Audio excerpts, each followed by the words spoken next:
An incredible victory for the Ultimate Warrior there, becoming the first superstar to hold the WWE and Intercontinental Championships at the same time. A truly historic feat on the grandest stage of them all. A victory that signaled a new wave of change that was about to hit all of WWE. Roddy Piper managed to change his luck in WWE when he captured his first championship in the company at the 1992 Royal Rumble. The wrestling world rejoiced for Hot Rod as the fiery superstar showed true emotion in the moment, revealing how much it meant to him. Once the most reviled man on the roster, he was now appreciated for his authenticity. Everyone was happy for him, except for one guy. Bret the Hitman Hart had changed his status in WWE in the spring and summer of 1991. When his legendary Hart Foundation amicably split the team, Bret would use the opportunity to springboard up the singles rankings, winning the Intercontinental Championship at SummerSlam that year. Wanting to be an active champion, Bret faced off against all comers, finding victory each time out. Until a few nights prior to the 1992 Royal Rumble, when Hart lost the Intercontinental Championship. And before he could get a rematch, Piper had swooped in and won the thing. The last thing the Hitman wanted to do was ruin Roddy Piper's moment. The two were close. Piper had trained in the family dungeon and spoke glowingly of not only Bret, but his entire family. I gotta tell you how much I love your family. I gotta tell you how much I love your mom. I know this guy since he's been knee-high to a grasshopper. Respectfully, the two agreed to compete at WrestleMania VIII, which would emanate from Indianapolis, Indiana. But Piper understood that many felt Bret lost that title at less than 100%, and that he'd have to defeat Hart in the ring to get those people on his side. And while both men claimed they'd keep it respectful, most everyone understood what happens when you push Roddy Piper to the edge. And trying to take something from Roddy Piper is one way to do it, especially when it's the first title he ever held in WWE. And so it was Bret Hart's technical mastery against Roddy Piper's street fighting in an unheralded classic was produced by two absolute masters of their craft. And while they both tried to keep it friendly, you just knew it wasn't going to last. Nearly 20 furious minutes of action unfolded between the two, each with near victories along the way. Blood, sweat, and tears was never more appropriate. The two gave their all on the goal of earning the WWE Intercontinental Championship. So, get in there and do your best to beat Roddy Piper to the punch. But beating Hot Rod is no easy task, even if you are the best there is, the best there was, or the best there ever will be.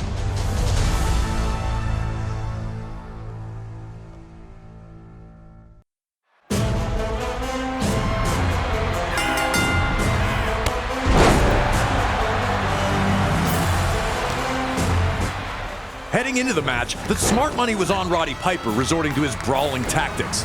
But he looked to try and wrestle with Bret Hart at the start, which led to predictable results, with Bret outmaneuvering Piper. A fuming Piper would spit at the Hitman. Would Piper's desire to win and be champion override his desire to play fair? Could Hart use Piper's legendary temper as a constant exploit? Piper was already reverting to the man people knew him to be, and Hart was looking to exploit that fiery temper by embarrassing Piper as often as possible.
Piper continued to show glimpses of the old Hot Rod, but still tried to play by the rules.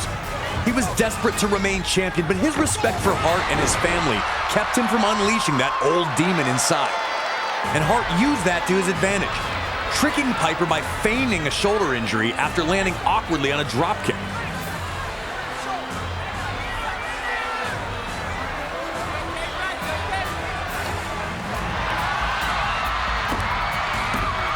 Piper, understandably, was not amused by this one bit.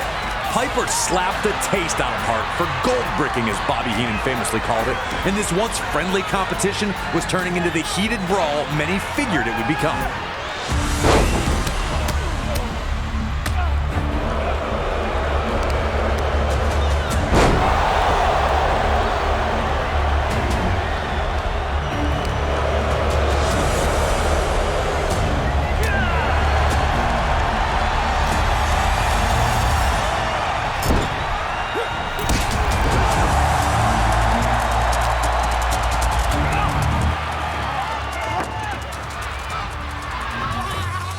The tension was growing between the two, but they were still trying to keep it sportsmanlike.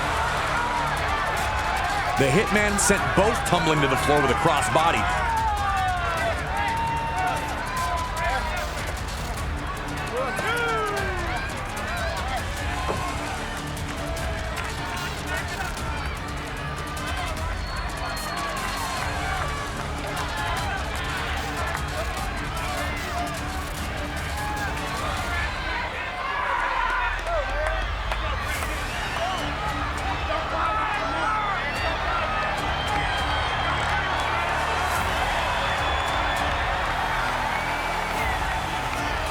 Piper would respond by holding the ropes for Hart to re-enter.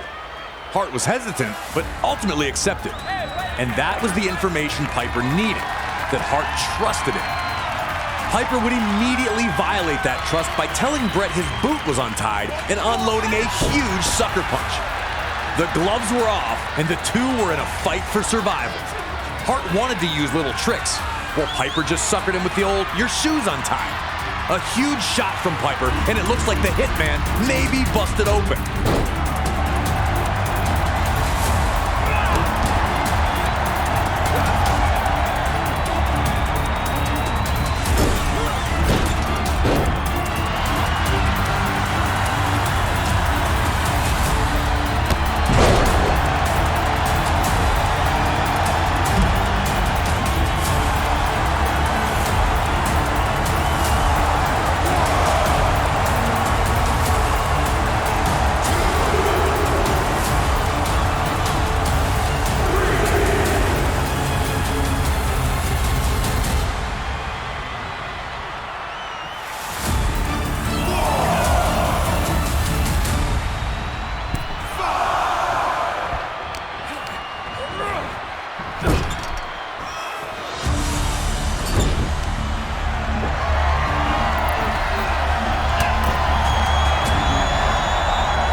With tempers boiling, Piper manages this well-timed shove of Hart to knock the official down.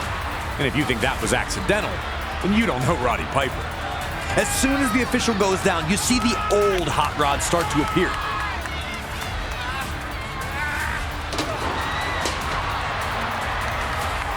He's brawling with Hart at ringside. He's throwing him into the ring steps.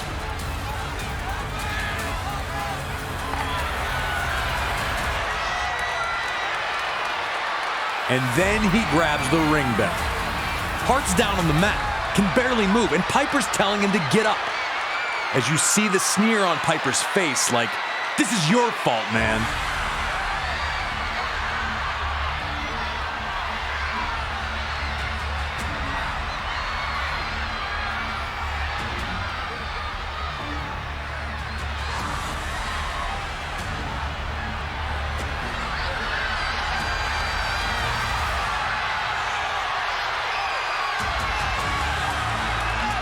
As Piper measures Hart up for the bell shot, you can see the inner struggle.